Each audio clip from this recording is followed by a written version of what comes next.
तो ये edu Shri math से मैं बोल रहा हूँ। देखिए यहाँ मोबाइल नंबर लिखा हुआ है और ये अभी मैं 10th का सभी चैप्टर का शॉर्ट वीडियो बना रहा हूँ और ये इसका मुख्य उद्देश्य है कि जो टॉप करना चाहते हैं, 95 से ऊपर नंबर लाना चाहते हैं मैथ में, या जो सबसे कमजोर व्यक्ति हैं वो इससे जुड़ें और वो अपना प्राप्त करें, नंबर प्राप्त करें। तो इसमें सबसे पहले हम अब बताने जा रहे हैं कि वास्तविक संख्याएं बताएंगे, अभाज्य संख्याएं बताएंगे, भाज्य अभाज्य। ये कहने का मतलब कि यहाँ पर इसको अगर समझ लेते हैं तो ये जो एक्सरसाइज है, चैप्टर है, ये बहुत आसान हो जाएगा। इसको ध्यान से सुनना है और इसका समझ पैदा करना है, इसका बार बार उपयोग होगा। तो जो भी ये टर्म है, जो बार बार इसका उपयोग हमारे लिए होगा, इसमें उसको मैं ज़्यादा से ज़्यादा मैं व्याख्या करके मैं चाहूँगा कि आप लोगों का समझ पैदा हो।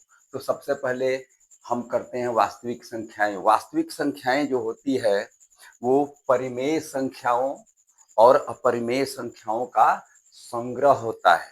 मतलब कि दोनों को मिला करके, दोनों संख्याओं को मिला करके, कौन, परिमेय और अपरिमेय को मिला करके जो समूह या ग्रुप बनता है उसको कहते हैं वास्तविक संख्याएं। अब दो ही संख्याएं होती है, या तो परिमेय होगी या अपरिमेय होगी। यहाँ नंबर लाइन पर हम बताते हैं, यहाँ पर इसको प्रकृत संख्या, इसको पूर्ण संख्या और यहाँ इसको पूर्णांक संख्या कहते हैं। तो इसके बीच में, दो पूर्णांक संख्याओं के बीच में जो होता है, कई एक अपरिमित रूप से अनेक होते हैं, क्या, भिन्न संख्याएं के रूप में प्राप्त होता है बिंदुओं का मान। जैसे यहाँ पर 2 और 3 के बीच में 5/2, इस बिंदु का मान आ गया 5/2।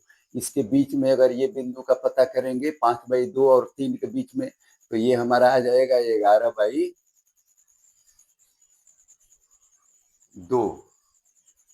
यहाँ पर अब हम कर रहे हैं कि अगर ये संख्या 1 मीटर, इसका लंबाई 1 मीटर है, इसका 1 मीटर यहाँ ऊंचाई लेंगे, मतलब कि यहाँ 90 डिग्री का कोण बना करके, और हम 1 मीटर यहाँ काट लेंगे।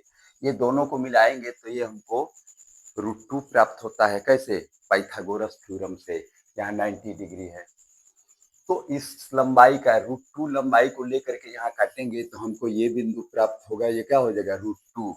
इस तरह से √2, √3, इस तरह से भी बिंदु है जिसका मान क्या है, √2 मीटर है, √3 मीटर।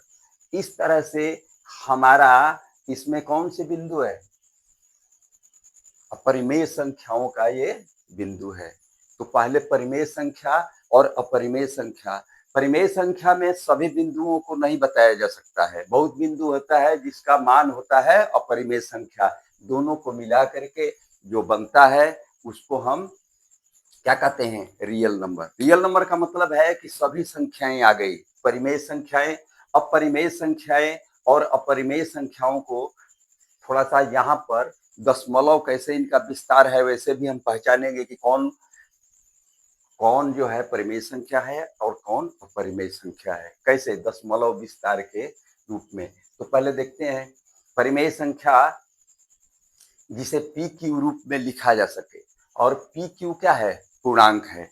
आप कहिएगा कि 3/2 बराबर 3 होता है, तो ये तो हम मानते हैं कि 3 एक परिमेय संख्या है, तब तो √2/1 भी एक परिमेय संख्या होगा।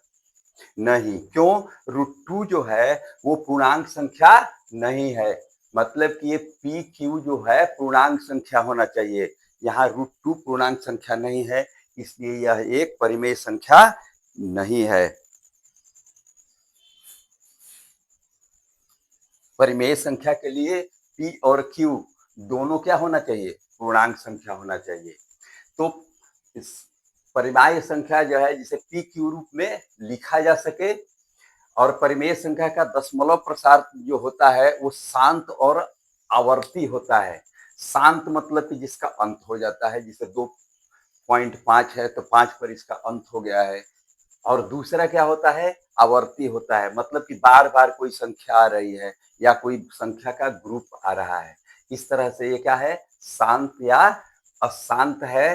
अशांत मतलब कि ये रुक नहीं रहा है, और आवर्ती मतलब बार बार आ रहा है, इसलिए यह क्या है, अशांत और आवर्ती। इसमें क्या होता है, अशांत तो होता है लेकिन कोई ऐसी संख्या नहीं है जो बार बार आ रही है, ऐसा कोई संख्या का ग्रुप नहीं है जो बार बार आ रहा है, इसलिए इसको कहते हैं अशांत और अनावर्ती। ये क्या होता है, अशांत और अनावर्ती।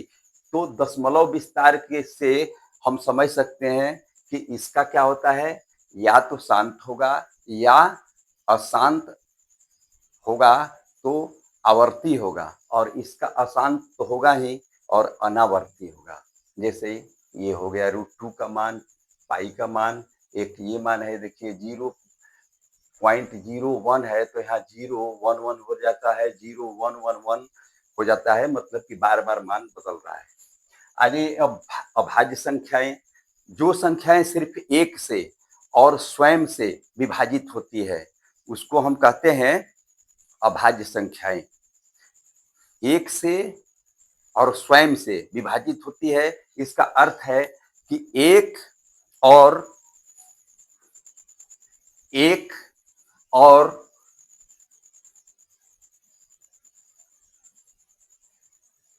एक और स्वयं से विभाजित होते हैं, इसका अर्थ है कि इसका दो गुणनखंड होता है, एक और स्वयं जो राशि है वो। जैसे ये देखिए, 1 से 2 से, 1 से 3 से, 1 से 5 से, 1 से 7 से, 1 से 11 से, ये दूसरे किसी संख्या से विभाजित पूरा पूरा नहीं होगी, एक से होगी या नहीं तो स्वयं से होगी।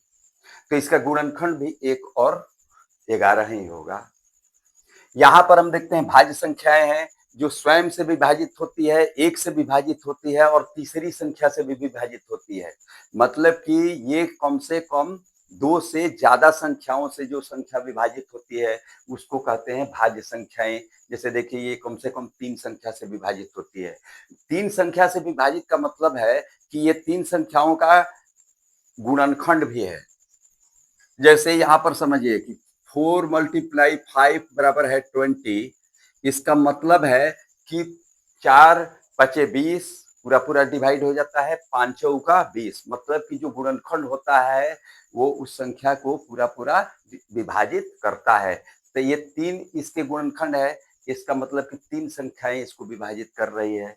इसको भी 3 संख्याएं, इसका देखिए 6 संख्याएं विभाजित कर रही है, 1 2 3 4 6 और 12। 15 को 4 संख्याएं विभाजित कर रही है। इस तरह से 2 से ज्यादा संख्याएं अगर किसी संख्या को विभाजित करती है उसको कहते हैं हम भाज्य संख्याएं। भाज्य संख्याएं क्लियर हो गया। अब आ जाइए, इसमें एक हमेशा बहुविकल्पीय प्रश्न में कुछ न कुछ पूछते रहता है। इसको मैं बता दूं कि प्रथम भाज्य संख्या क्या है, 2 है। प्रथम भाज्य संख्या 2 है, और सबसे छोटी सम अभाज्य संख्या सम अभाज्य संख्या 2 है। 2 को छोड़ करके ऐसा कोई सम संख्या नहीं होती है जो अभाज्य संख्या हो। सम संख्या सिर्फ 2 है जो भाज्य संख्या है, और ये सबसे छोटी भी है। मतलब कि प्रथम अभाज्य संख्या क्या है, 2 है। एक प्रश्न ऐसा आ सकता है, या दूसरा पूछ सकता है कि सबसे छोटी सम भाज्य संख्या क्या है, तो 2 है। अब अभाज्य संख्या में आते हैं। अभाज्य संख्या में सबसे प्रथम अभाज्य संख्या क्या है, सबसे प्रथम भाज्य संख्या क्या है, तो 4 है। और सबसे प्रथम विषम सबसे प्रथम विषम भाज्य संख्या क्या है, 9 है। मतलब कि सबसे छोटी विषम भाज्य संख्या क्या है, 9 है। सबसे छोटी भाज्य संख्या 4 है तथा सबसे छोटी विषम भाज्य संख्या 9 है। इसको भी ख्याल रखिएगा।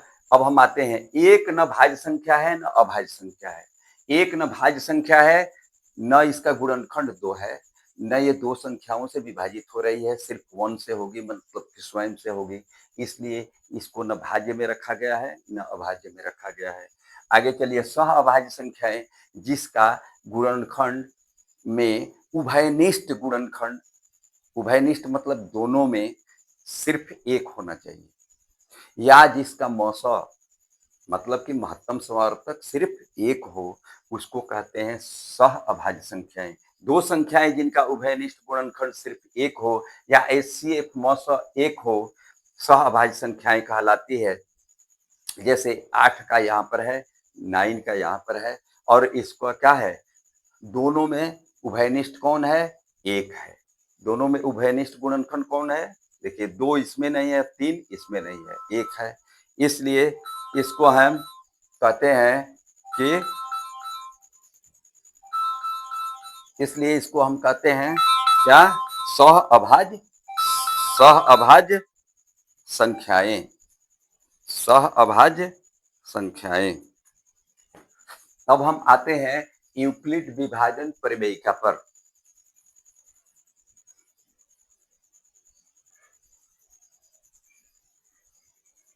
तो यूक्लिड विभाजन परिमेयिका, यूक्लिड विभाजन परिमेयिका पर हम आते हैं कि कोई भी धनात्मक अगर 2 अंक हम लेते हैं, कोई भी धनात्मक संख्या लेते हैं, तो उसके प्रत्येक जोड़ा जो होता है, उसका जो जोड़ा बनेगा, जिसे 2 ए बी लेते हैं, उसका जोड़ा ए बी बना, तो प्रत्येक जोड़ा को हम क्या करते हैं, ऐसे पूर्ण संख्या जो क्यू और आर, आर यहाँ पर क्या है, रिमाइंडर है, और क्यू क्या है, क्विसेंट भागफल है, और ये शेषफल है, ऐसे हम उसको व्यक्त कर सकते हैं।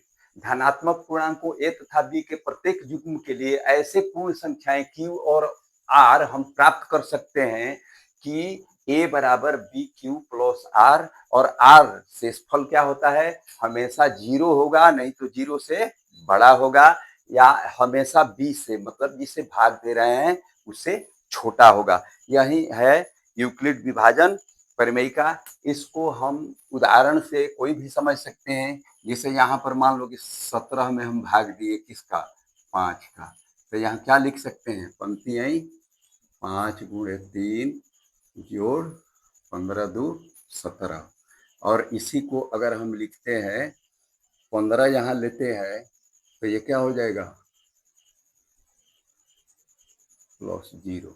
देखो 2 संख्याएं हम लिए, मान लो कि यहाँ 17 और 5 को लिए, तो इसको हम इस रूप में लिख सकते हैं। हमको 2 अद्वितीय संख्याएं प्राप्त हो रही है, क्या, एक 3 और एक 2। इसको कहते हैं क्विसेंट, इसको कहते हैं क्या, भागफल, और इसको कहते हैं शेषफल। क्या होता है, भाज्य, भाज्य ए बराबर होता है भाजक, भाजक क्या है, 5 है, यहाँ 17, चलो ये यही लिख देते हैं, ए है, और भाजक क्या है, बी है, और गुणे क्या है, भागफल, भागफल क्या है, भागफल होता है क्यू, और प्लस शेष होता है आर। इस तरह से हम कहीं भी बैठा सकते हैं। जैसे यहाँ पर भाजक, भाज्य क्या है, 17 है, और भाजक क्या है, 5 है, इसको लिख देते हैं। 17 यहाँ है, क्या है, भाज्य है, भाजक क्या है, 5 है, और भागफल क्या है, 3 है, और यहाँ पर शेषफल क्या है, 2 है। इसी तरह इसको हम लिख सकते हैं कि इसका शेषफल क्या है, 0 है। मतलब कि 2 ही स्थिति हो सकती है, या तो कोई शेषफल आएगा तो जिससे भाग दे रहे हैं बी से, हमेशा वो छोटा होगा शेषफल, या हम 0 होगा, या बी से छोटा होगा, यही स्थिति आ सकती है। तो इसको, और एक चीज और छूट रहा है कि यूक्लिड विभाजन तो ये प्रमेय का ये सिद्धांत हो गया, ये सूत्र हो गया, लेकिन इसी का कह रहा है कि यूक्लिड विभाजन प्रमेय का, यूक्लिड विभाजन एल्गोरिथम, यूक्लिड विभाजन एल्गोरिथम, एल्गोरिथम, इसका मतलब है कि कोई भी हम अगर प्रश्न का सॉल्व करते हैं तो उसमें कई एक स्टेप होता है, मतलब कि कई एक हल करने के बाद 2-4 बार के बाद हमको उत्तर मिलता है। तो वो जो प्रक्रिया होती है कि 1 बार 2 बार के बदले जो 2-3 स्टेप में प्रक्रिया करते हैं उसी को एल्गोरिथम कहते हैं उसको। मतलब कि ये सिद्धांत हो गया, सूत्र हो गया, और ये इस पर अगर जो हम व्याख्या करके कोई निकालेंगे, जैसे हम आ रहे हैं कि यहाँ पर एक सॉल्व करने जा रहे हैं।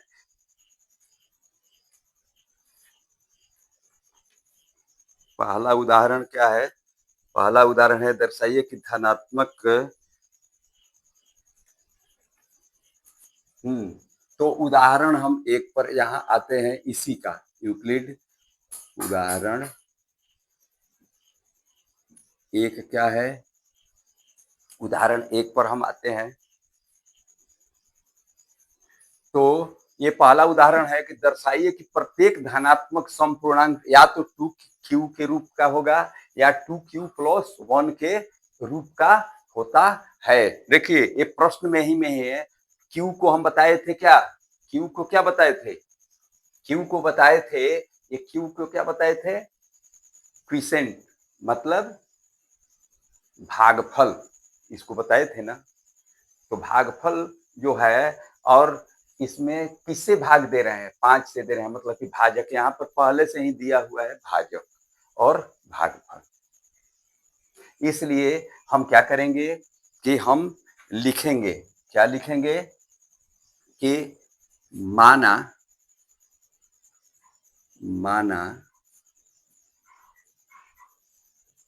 संख्या a तथा b बराबर क्या है? 2 है। किससे भाग दे रहे हैं? 2 से, तो लिखेंगे 2 है।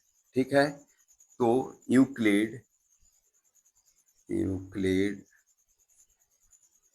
विभाजन प्रमेयिका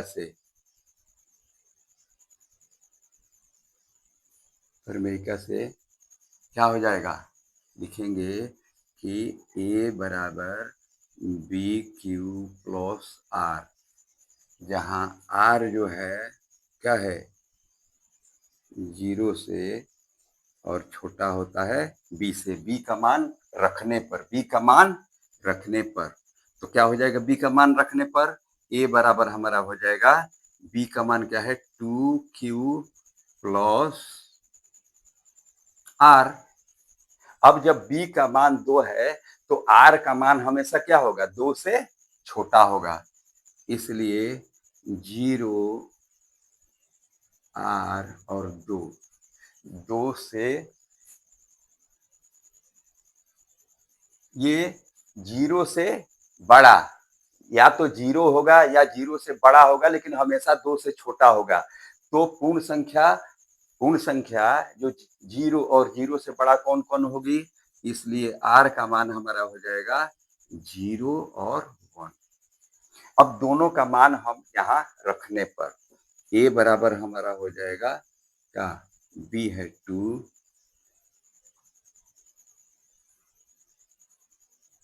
2q+r, और दूसरा मान क्या हो जाएगा? जब हम 0 लेंगे तो 2q+r मतलब कि 2q हो गया, a का मान 2q होगा, और दूसरा क्या हो जाएगा?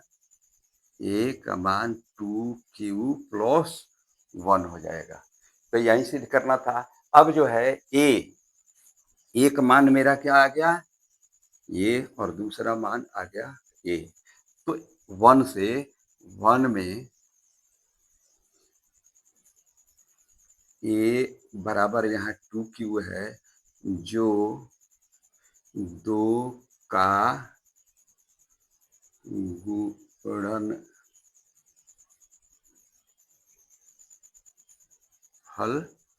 है, चाहे जो दो का गुणनखंड है, दो का गुणनखंड है, दो का गुणनखंड है। अब दो का ये गुणनखंड है तो इसका मतलब कि दो से ये विभाजित है, दो से विभाजित होती है उसको क्या कहते हैं, सम संख्या। इसलिए 2q एक सम संख्या है। इसी तरह दूसरा जो है, अगर कोई सम संख्या हो उसमें एक जोड़ देंगे तो क्या हो जाती है, विषम संख्या। इसलिए a बराबर 2q प्लस 1 एक विषम संख्या है। तो कोई भी संख्या या तो सम होगी तो 2q के रूप में होगी और विषम होगी तो tq के प्लस 1 के रूप में होगी। हाँ, तो यूक्लिड विभाजन एल्गोरिथम से एचसीएफ प्राप्त करें। पहला जो है हमारा प्रश्नावली का ये पहला और दूसरा सवाल है। तो हम लोग अभी जो पढ़े हैं कि क्या कि हम लोग इससे यूक्लिड विभाजन एल्गोरिथम से हम क्या करते हैं, एचसीएफ प्राप्त करते हैं। कैसे करते हैं, तो बड़ी संख्या में इसको हम भाग देंगे। तो यहाँ पर भाग दे रहे हैं 2, 5, हाँ 2 का है 225 भागा क्या कर रहे हैं 135, एक बार जाएगा 135, ये -0, 12 में से 3 गया 9। अब इसको हम क्या करेंगे, इससे फिर भाग देंगे 135 में, ये जाएगा 1, 90, हाँ ठीक है 90, ये माइनस हो जाएगा तो ये हो जाएगा 45, इससे भाग देंगे 90 और ये 2 मरतबे जाके हो जाएगा ये 0। देखिए जब 0 आ जाए और जिससे लास्ट भाग दिए हैं वही उसका एचसीएफ होता है। इसलिए इसको हम, लेकिन यूक्लिड विभाजन प्रमेय से लिखने का तरीका क्या है, तो लिखेंगे 225 बराबर क्या करेंगे, किससे भाग दे रहे हैं 135 से, कितना बार जा रहा है 1 जा रहा है, रिमाइंडर कितना आ रहा है 90 आ रहा है। अब फिर हम 135 में भाग देंगे क्या 90 से, कितना बार जा रहा है 1 बार जा रहा है, रिमाइंडर कितना आ रहा है, रिमाइंडर कितना आ रहा है 45 आ रहा है। अब फिर जो है 90 को भाग देंगे हम 45 से, 45 2 बार जाएगा और हमारा रिमाइंडर क्या आ गया 0। ये शेषफल क्या आ गया 0। जब शेषफल 0 आ जाए तो जिससे भाग देते हैं लास्ट, ये हमारा है एचसीएफ।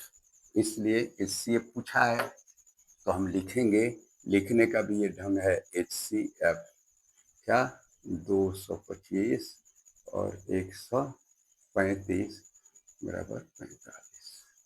इस तरह से हो गया पहला। दूसरा देखते हैं, दूसरा में क्या कर रहा है, ये ज्यादा है 867, 867 में हम भाग देंगे किसको 100, 867 में 255 का बुक में क्या है 867, 255, ठीक है। अब इसमें जब हम भाग देते हैं 867 में 255 का, 255 से भाग देंगे तो ये 3 बार जाएगा, तो पंक्ति आई 15 हाथ में एक, पंक्ति आई 15 एक 16 हाथ में एक और 3 दूनी 6 1 7, इस तरह से 2 0 1।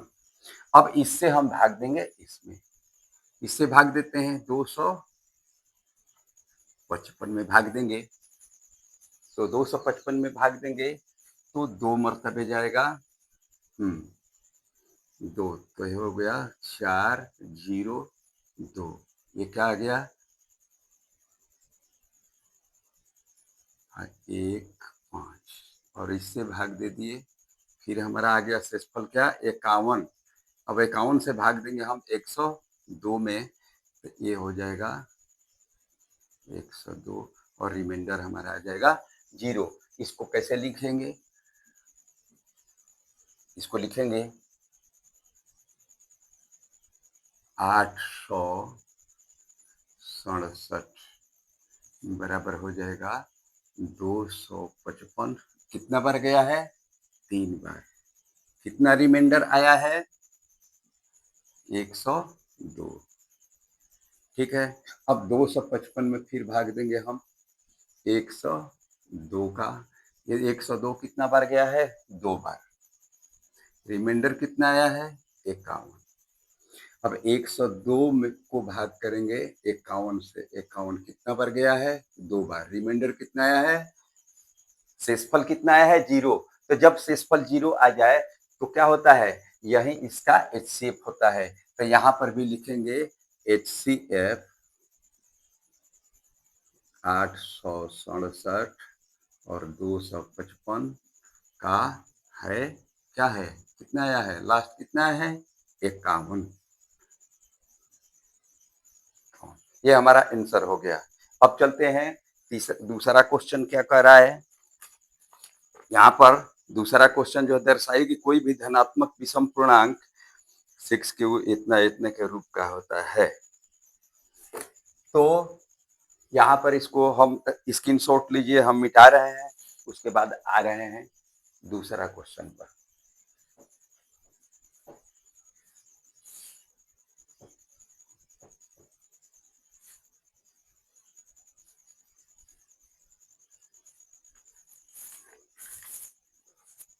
क्वेश्चन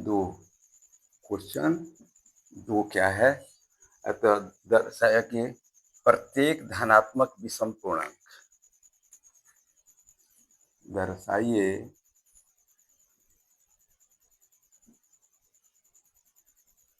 धनात्मक विषम पूर्णांक 6 + 1, 6 + 3 तथा 6 + 5 के रूप का होता है, जहाँ Q एक पूर्णांक है। अब इसको हम साबित करने के लिए देखिए, यूक्लिड विभाजन प्रमेयिका का जब हम क्या उपयोग करते हैं तो क्या हो जाएगा? यहाँ पर किससे भाग दे रहे हैं? 6 से। और क्विसेंट मतलब कि भागफल हमारा Q है, और यहाँ रिमाइंडर कितना है? 1 है, 3 है और यहाँ 5 है। इसका मतलब कि भाग दे रहे हैं हम 6 से। तो यहाँ पर सिर्फ लिखेंगे यूक्लिड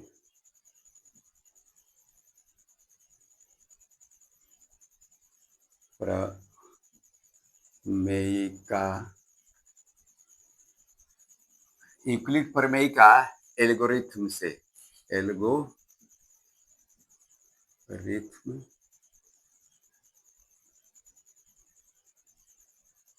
चलिए से लिख देंगे क्या कि हमारा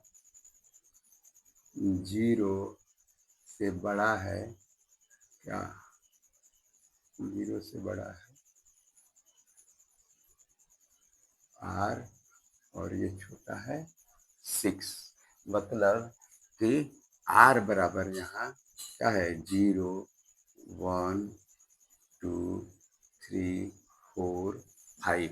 देखिए हमारा जो शेषफल क्या है? वो 6 से छोटा है और पूर्ण संख्या है। तो 6 से छोटा पूर्ण संख्या क्या होती है? 5।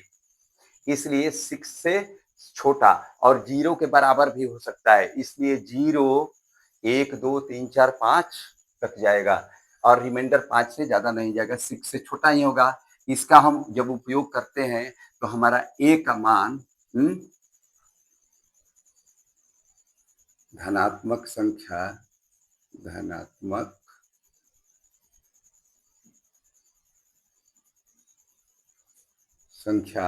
क्या A बराबर हो जाएगा किससे भाग दे रहे हैं? 6 से। 6 Q plus 1, 6 Q plus 2, 2, 6 Q plus 3, 6 Q plus 4 या 6 क्यू प्लस 5।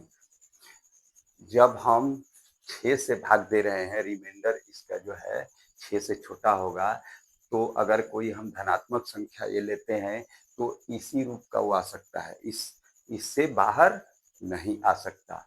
अब देखिए इसमें इसमें क्या है? 6 क्यू प्लस 2, 6 क्यू प्लस 4 और हाँ ठीक है। देखिए 6 क्यू प्लस 4 क्या है? ये इसको हम कैसे लिख सकते हैं? 6 क्यू प्लस 4 है, इसको 2 हम ले सकते हैं कॉमन, 3 क्यू प्लस 2।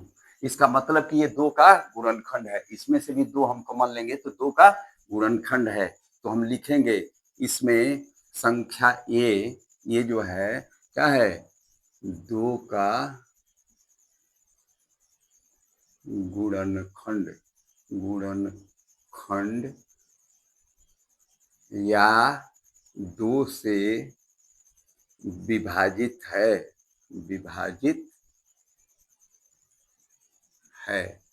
इसलिए ये क्या है? ये सम संख्याएं हैं। ठीक है। अब इसमें से कौन, ये और ये जब सम संख्याएं हो गई तो बचा कौन?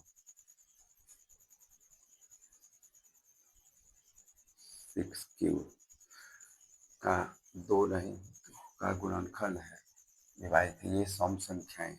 तो ये हमारी सम संख्याएं हो गई जो 2 से विभाजित है या 2 का गुणनखंड है। तो बचपन गया इसके बाद, इसलिए a बराबर 6 Q plus 1, 6 Q plus 3, 6 Q तथा 6 क्यू प्लस 5 क्या है? विषम संख्याएं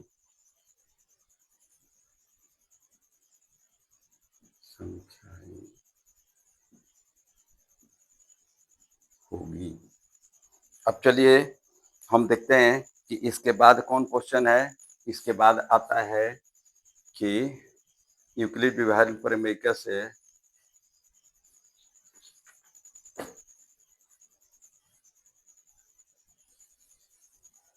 तो इसका स्क्रीनशॉट ले लीजिए और हम क्वेश्चन 4 हम सॉल्व करते हैं, हल करते हैं। इसका ले लीजिए।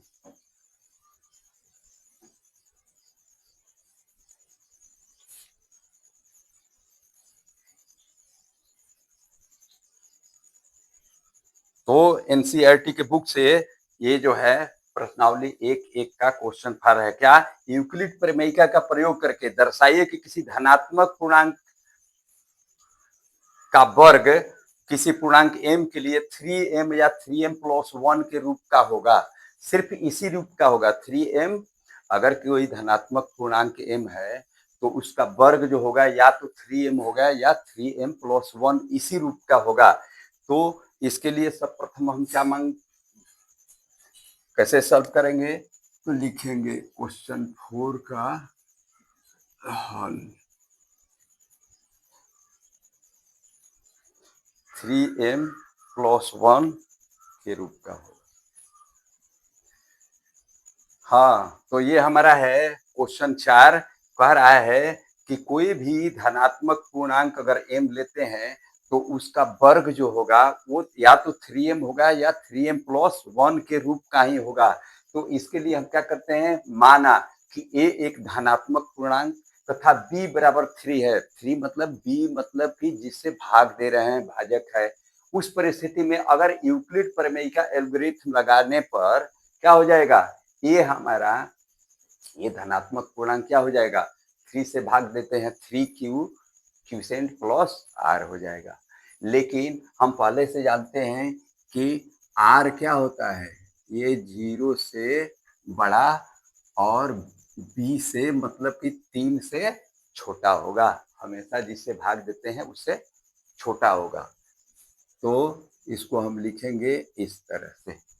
तो इस परिस्थिति में क्या हो जाएगा, आर का मान क्या हो जाएगा, आर बराबर हो जाएगा 0 या 1 या 2। 3 से छोटा पूर्ण संख्या क्या हो सकती है, या तो 0 होगी, 1 होगी या 2 होगी।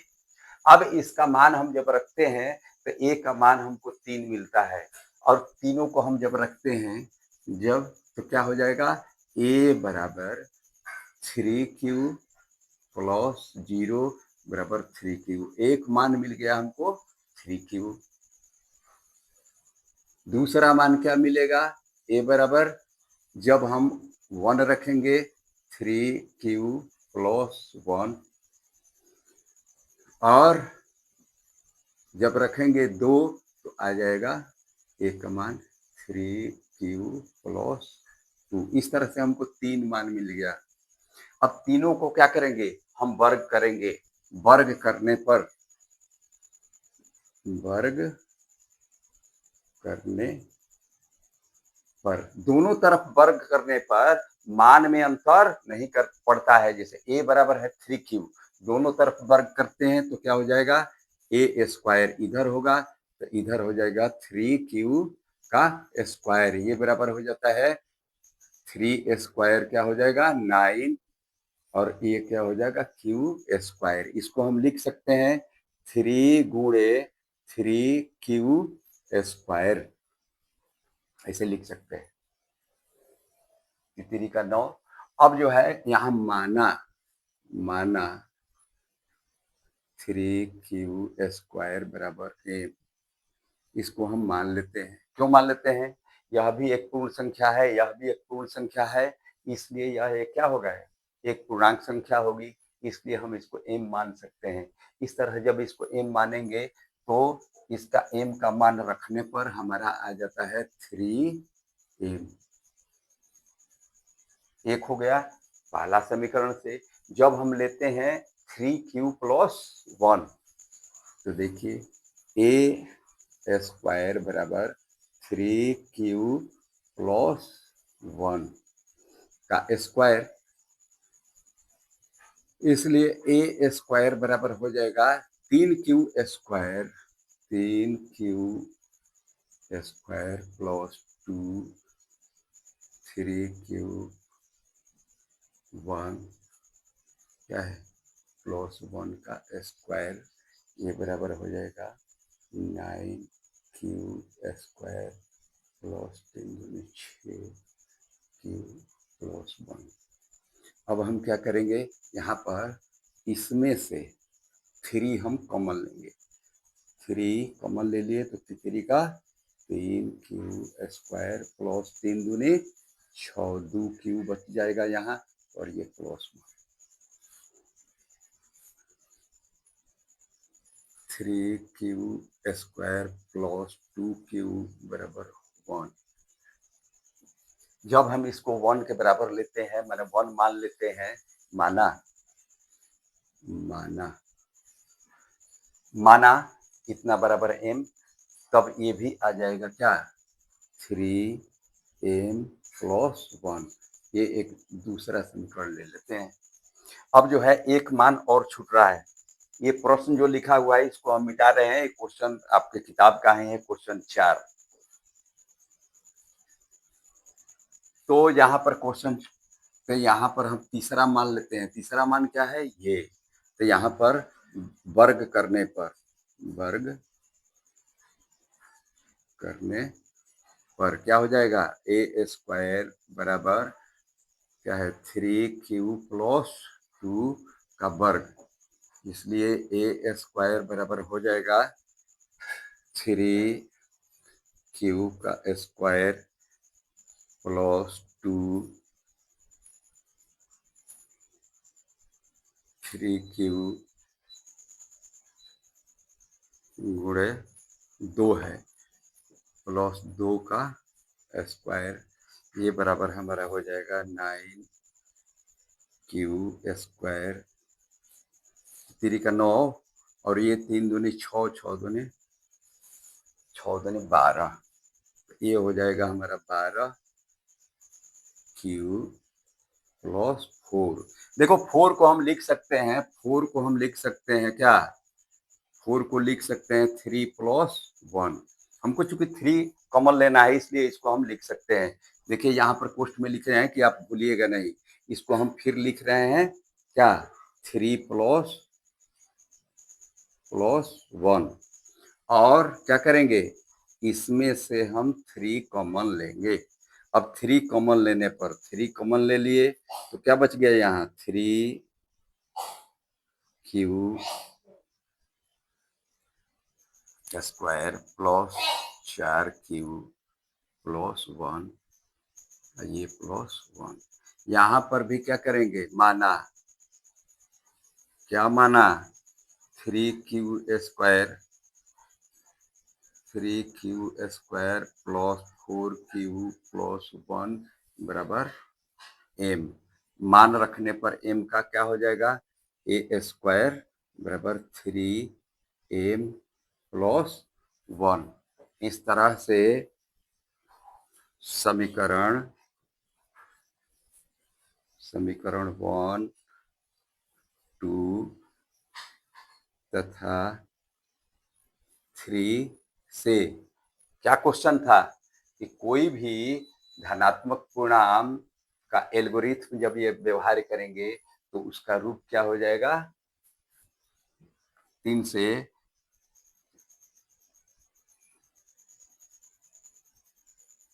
3m तथा 3m प्लस 1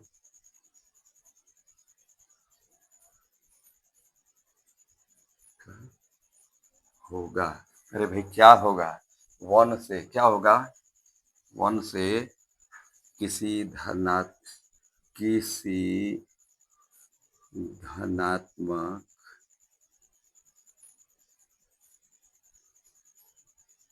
पूर्णांक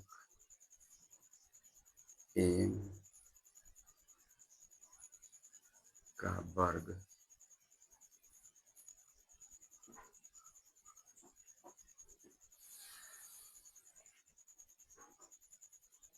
थ्री एम प्लस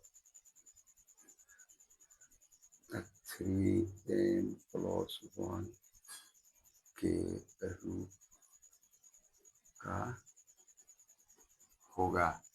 चलिए ये क्वेश्चन 4 भी हो गया। अब देखते हैं हम आगे क्या करना है।